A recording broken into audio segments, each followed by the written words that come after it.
Hello dear students, Hindi learning channel में आपका स्वागत है।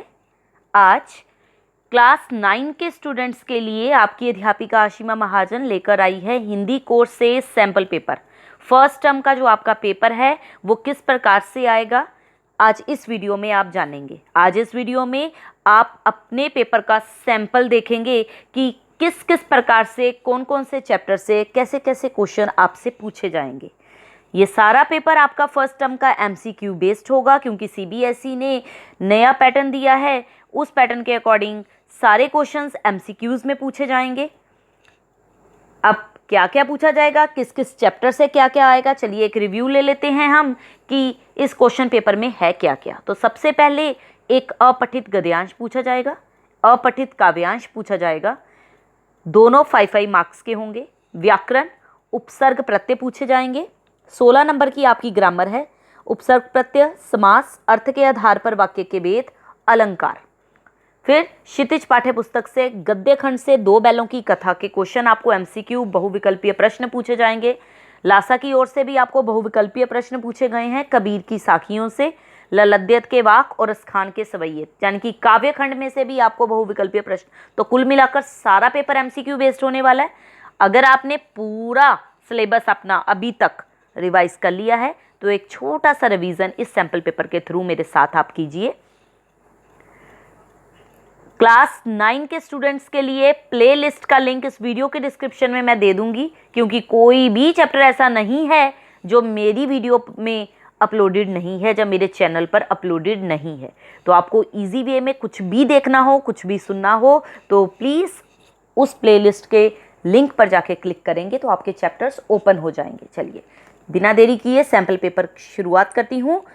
सैंपल पेपर की शुरुआत करते हुए हम देखते हैं कि सबसे पहले हमसे पूछा गया है एक अपठित गद्यांश। जी हाँ, निम्नलिखित गद्यांश को पढ़कर नीचे दिए गए प्रश्नों के सही उत्तरों पर टिक लगाना है। तो उसके लिए सबसे पहले गद्यांश पढ़ना बहुत ज़रूरी है। चलिए गद्यांश पढ़ते हैं। परिश्रम का महत्व वे जानते हैं जो स्वयं अपने बल पर आगे बढ़े हैं। संसार के अनेक महापुरुष परिश्रम के प्रमाण हैं। कालिदास, तुलसी, टैगोर और गोर्की परिश्रम से ही अमर हुए। संसार के इतिहास में अनेक चमकते सितारे केवल परिश्रम के ही प्रमाण हैं। बड़े बड़े धन कुबेर निरंतर श्रम से ही असीम संपत्ति के स्वामी बने हैं। फोर्ड साधारण मैकेनिक था। धीरूभाई अंबानी शिक्षक थे। लगन और दृढ़ संकल्प परिश्रम को सार्थक बना देते हैं। गरीबी के साथ परिश्रम जुड़ जाए तो सफलता मिलती है, और अमीरी के साथ श्रमहीनता या निठल्लापन आ जाए तो असफलता मुंह बाएं खड़ी रहती है। आज भारतीय कृषक के परिश्रम का ही फल है कि देश में हरित क्रांति हुई, ग्रीन रेवोल्यूशन। अमेरिका के सड़े गेहूं से पेट भरने वाला देश है, आज गेहूं का निर्यात कर रहा है। कल कारखाने रात दिन उत्पादन कर रहे हैं। हमारे वस्त्र दुनिया के बाजारों में बिकते हैं। उन्नत औद्योगिक देश भी हमसे वैज्ञानिक उपकरण खरीद रहे हैं। किसी क्षेत्र में हम पिछड़े हैं तो उसका कारण है वहां परिश्रम का अभाव, कमी। विद्यार्थी जीवन तो परिश्रम की पहली पाठशाला है।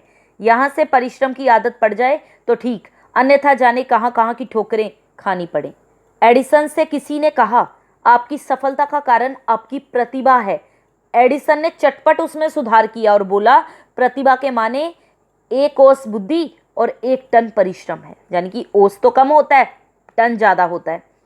तो इस गद्यांश का उपयुक्त शीर्षक छांटना है आपको। 4 ऑप्शन दिए हैं, सफलता और पुरुषार्थ। सफलता के लिए परिश्रम आवश्यक, परिश्रम सफलता का आधार, परिश्रम की आवश्यकता। तो 3rd option is the right option, परिश्रम सफलता का आधार है। Okay.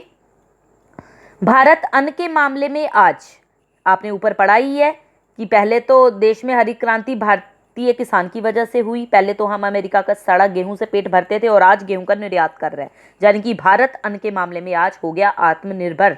First option is the right option. परिश्रम करना कहाँ से सीख लेना चाहिए स्टूडेंट्स? जी हाँ, आपसे, छात्र जीवन से। परिश्रम करना अभी से सीख लीजिए। अभी से सीख लोगे, अभी के जो 4 साल 5 साल लगाओगे, आने वाले 20 साल आपके बहुत आसानी से आपका एक बेस मजबूत हो जाएगा। तो प्लीज़ आप अपने छात्र जीवन से परिश्रम करना सीख लीजिए। एक परिमाणवाचक विशेषण छांटना है। आपको परिमाणवाचक विशेषण तो पढ़ाया ही हुआ है, नहीं भी पढ़ा है अगर आपने तो विशेषण की वीडियो देख लीजिएगा। परिमाणवाचक विशेषण में हम चीज़ों को नापते हैं, तोलते हैं। तो यहाँ पर अनेक भी नहीं है, एक भी नहीं है, दूसरा भी नहीं है, क्योंकि ये तो संख्यावाची है। यहाँ पर क्या है? 1 टन परिमाणवाचक विशेषण। एडिसन के अनुसार मनुष्य की सफलता के लिए क्या अधिक चाहिए? एडिसन ने क्या कहा था, क्या चाहिए? एडिसन ने चटपट सुधारा कि प्रतिभा के माने 1 औंस बुद्धि और 1 टन परिश्रम। तो परिश्रम is the right answer. Okay, चलिए नेक्स्ट। समाचार पत्रों में जो नेक्स्ट है, यानी कि 2 ऑप्शंस दिए जाएंगे, विकल्प 2 हैं। चाहे फर्स्ट वाला अटेम्प्ट कीजिए, चाहे सेकंड वाला अटेम्प्ट कीजिए, जो आपको इजी लगता है या जो भी आपको अच्छे से सारे क्वेश्चंस आते हों उसी को पेपर में अटेम्प्ट कीजिएगा। चलिए, सेकंड है, समाचार पत्रों में जो भ्रष्टाचार के प्रति इतना आक्रोश है वह सही साबित करता है कि हम ऐसी चीज़ों को गलत समझते हैं और समाज से उन तत्वों की प्रतिष्ठा कम करना चाहते हैं जो गलत तरीके से धन या मान संग्रह करते हैं। दोषों का पर्दाफाश करना बुरी बात नहीं है। बुराई ये मालूम होती है कि किसी के आचरण के गलत पक्ष को उद्घाटित करते समय उसमें रस लिया जाता है। दोष और घाटन को एकमात्र कर्तव्य मान लिया जाता है कि बस कमियां ही निकालनी है दूसरों में। बुराई में रस लेना बुरी बात है।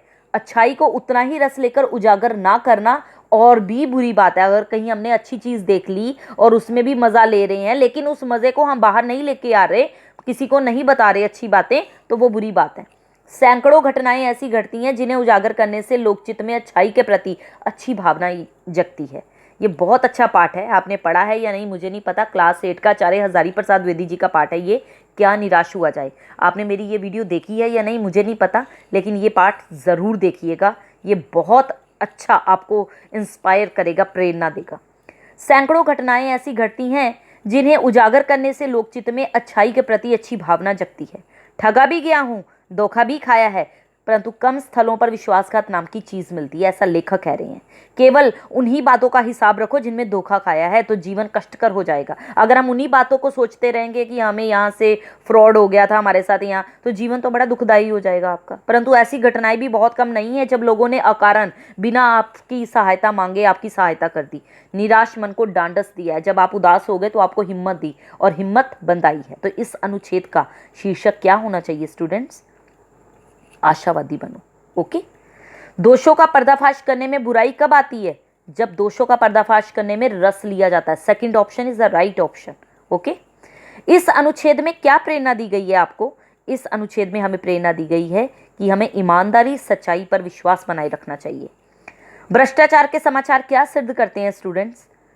भ्रष्टाचार के समाचार, पहला ऑप्शन है कि भ्रष्टाचार बहुत फैला हुआ है। नो। लोग भ्रष्टाचार के विरुद्ध हैं, ये भी नहीं है। भ्रष्टाचार फैलाने के प्रयत्न जारी हैं, ये भी नहीं है। Fourth option is the right option and the option is लोग भ्रष्टाचार की बातें करने में रस लेते हैं। ओके।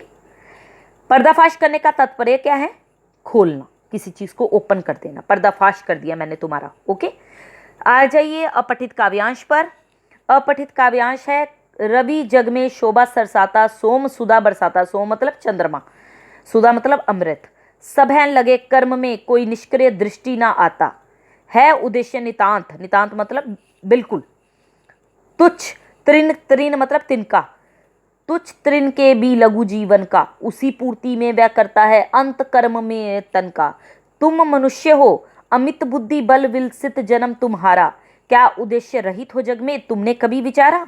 बुरा ना मानो एक बार, सोचो तुम अपने मन में, क्या कर्तव्य समाप्त कर लिया तुमने निज जीवन में। जिस पर गिरकर उदर दरी से तुमने जन्म लिया है, जिसका खाकर अन्न सुदासम नीर समीर पिया है, वही स्नेह की मूर्ति दयामयी माता तुल्य मही है। उसके प्रति कर्तव्य तुम्हारा क्या कुछ शेष नहीं है?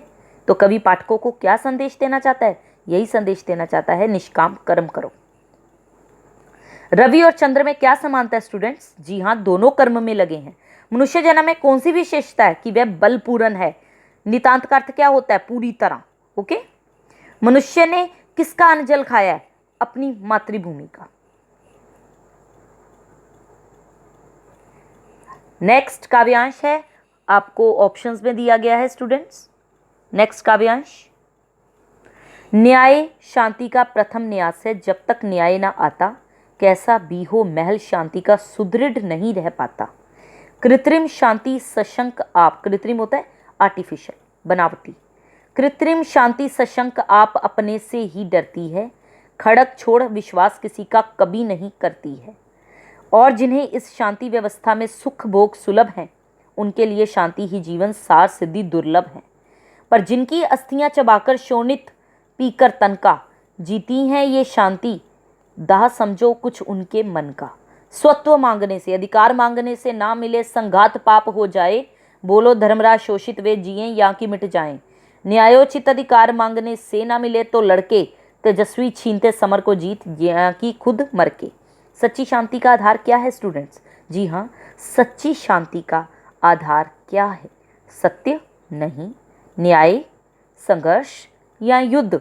न्याय सच्ची शांति का आधार है। पहली लाइन में ही लिखा है न्याय शांति का प्रथम न्यास है। कृत्रिम शांति से, बनावटी शांति से क्या अभिप्राय है? जबरदस्ती थोपी गई शांति। ओके।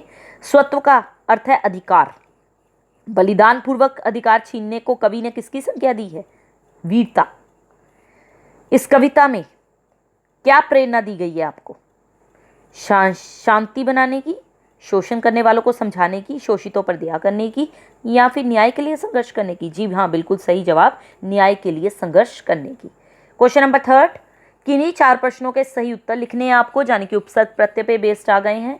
अ उपसर्ग से निर्मित शब्द चुनिए। अब पहला शब्द है आहार, इसमें तो बड़ा आ लगा हुआ है।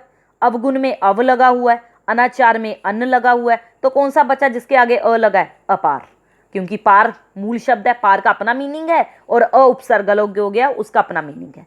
तो हमें यह देखना होता है उपसर्ग प्रत्यय में कि उपसर्ग जो हमने निकाला है उसका कोई मीनिंग है, वो है भी है उपसर्ग या नहीं है, और उसके बाद जो मूल शब्द बच रहा है उसका अपना कोई मीनिंग है या नहीं। क्योंकि बच्चे अक्सर क्या करते हैं, अपार में भी अगर मैं पूछूंगी ना, वो कहेंगे अप हो गया उपसर्ग और आर हो गया मूल शब्द, जबकि आर का कोई मीनिंग नहीं होता, उन्हें इससे कोई मतलब नहीं है, बस वो इसी तरह से निकालते हैं। लेकिन उपसर्ग प्रत्यय अच्छे से समझने हो तो मैंने प्लेलिस्ट दे दी है, प्लेलिस्ट का लिंक ओपन कीजिए, हर वीडियो आपके सामने है। आगे आ जाइए। निम्नलिखित में प्रयुक्त उपसर्ग लिखना है। अनुभव, इसमें कौन सा उपसर्ग यूज हुआ है स्टूडेंट्स? अ तो नहीं यूज हुआ, अन्न भी नहीं हुआ, अन्न भी नहीं हुआ बिना हलंत के, अनु हुआ है, अनु प्लस भव, अनु से। ओके। प्रत्यक्ष में कौन सा उपसर्ग है? प्रति। झगड़ालू में कौन सा प्रत्यय है? आलू, क्योंकि मेन शब्द है झगड़ा और आलू हो गया प्रत्यय। गायिका में कौन सा प्रत्यय है? इका। First option is the right option. Okay. किन्हीं 4 प्रश्नों के सही उत्तर देने हैं आपको। हाथों हाथ, बताइए फटाफट से, इसका क्या होगा विग्रह? हाथ ही हाथ में। ओके। त्रिलोचन, सेकंड ऑप्शन, 3 नेत्र हैं जिसके। उसके आगे आ जाइए। निम्नलिखित समस्त पदों में आपको समास बताना है। आशा निराशा, बीच में योजक चिन्ह लगा हुआ है, तो आपको सिखाया हुआ है मैंने समास में, यहां भी बीच में योजक चिन्ह लग जाए, वो कौन सा समास होगा? द्वंद्व। ठीक है, क्योंकि एक में क्या बताया जाता है, इस वाले में एक दूसरे के ऑपोजिट वर्ड्स बताए जाते हैं। आजन्म, आजन्म यानी कि इसमें आगे अव्यय लगा है, अव्ययी भाव समास है ये। उसके बाद है नीलकमल। अब नीलकमल कौन सा समास हो गया? कर्मधारय, क्योंकि कर्मधारय में ये क्या विशेषता बता रहा है? विशेषण और विशेष्य। नील हो गया नीला विशेषण, कमल हो गया विशेष्य, तो विशेषण विशेष्य किसमें बताए जाते हैं? कर्मधारय समास में। आगे आ जाइए। अर्थ की दृष्टि से वाक्य का भेद बताना है। कोई 4, ईश्वर आपको सफलता प्रदान करे, आप किसी के लिए अच्छा सोच रहे हो, क्या होगा? इच्छावाचक। तुमने गाना क्यों नहीं गाया? पीछे क्वेश्चन मार्क लगा हुआ है, प्रश्नवाचक। तुम रात को जल्दी सो जाया करो, आज्ञा दी है, ऑर्डर किया है ना, आज्ञा दी है, आज्ञावाचक। ओ ये बहुत बुरा हुआ, ओ विस्मयादि बोधक। सूर्य पूर्व दिशा से उगता है, देखिए आपको कंफ्यूज करने के लिए पीछे क्वेश्चन मार्क लगा दी है, लेकिन ये सिंपल है, सूर्य पूर्व दिशा से उगता है, विधानवाचक। ठीक है स्टूडेंट्स। निम्नलिखित काव्य पंक्तियों में अलंकार बताना है। बहुत ही इजी अलंकार पूछे गए हैं आपसे। चारू चंद्र की चंचल किरणें फैल रही हैं जलथल में। अब च च च की आवृत्ति बार बार हो रही है, इसलिए अनुप्रास अलंकार हो गया यहाँ पर। ओके। जेते तुम तारे तेते नभ में न तारे हैं, यानी कि यहाँ पर कौन सा वर्ड आ रहा है? तारे। एक तो आकाश वाले तारे और दूसरा उद्धार किया किसी का, यानी कि यहाँ पर क्या हो जाएगा?